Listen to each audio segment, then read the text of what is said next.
Olá, eu sou Daniele Reis e hoje eu voltei nesse vídeo para falar com vocês sobre regime de bens. Rapidamente lembrar para vocês que nós temos 4 formas de regime de bens. Temos princípio de variedade de regime de bens, liberdade de escolha dos regimes de bens e mutabilidade condicionada desses regimes. Por que mutabilidade condicionada? Porque o nosso novo Código Civil, porque o Código anterior de 1916 assim não determinava, foi o Código Civil de 2002 que deixou que os cônjuges modificassem o seu regime de bens na constância do casamento. Por isso, de mutabilidade do regime de bens. Mas veja, mutabilidade condicionada. Precisa ser requerida ao juiz essa modificação, comprovado ao juiz o motivo pelo qual deseja essa mudança, que deve ser plausível e principalmente não prejudicar terceiros, e advindo então uma sentença judicial, modifica-se o regime de bens. Quais são os regimes possíveis? Temos regime de bens legal e regime de bens convencional. Regime de bens legal pode ser obrigatório e supletivo.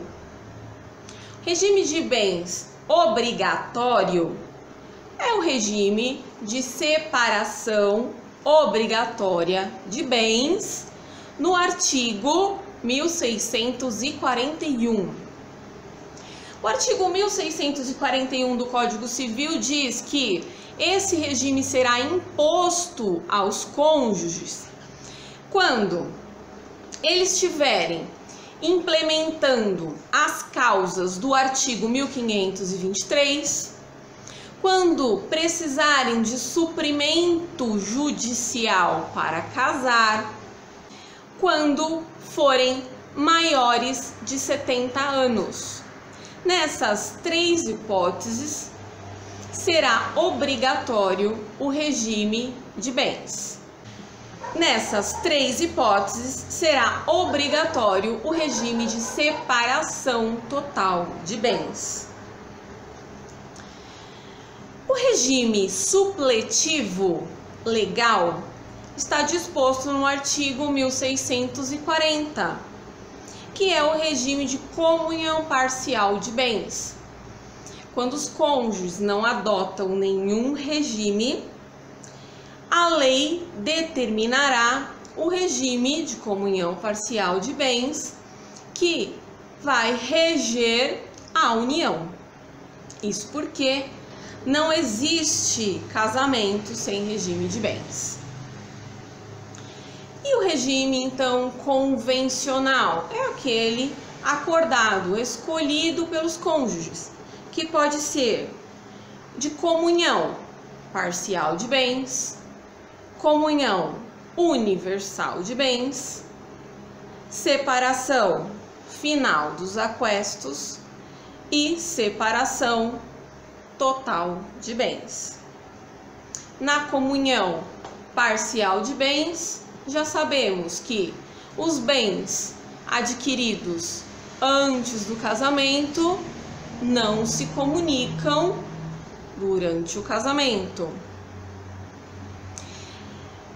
Na comunhão universal de bens, os bens que possuem ambos antes do casamento e aqueles que adquirirem na constância do casamento se comunicarão via de regra, salvo algumas exceções.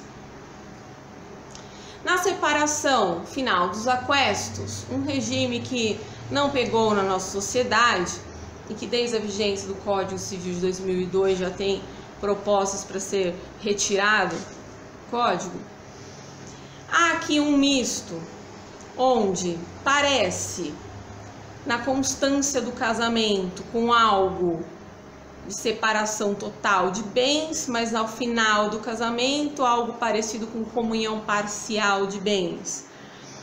Vão comunicar lá ao final os bens que foram adquiridos com esforço comum, ok? E, por fim, separação total de bens, que via de regra também nada se comunica, mas precisamos lembrar que, se for o regime de separação obrigatória de bens, ou seja, na modalidade legal, temos a súmula 377 do STF, que diz que os bens da constância da união se comunicarão.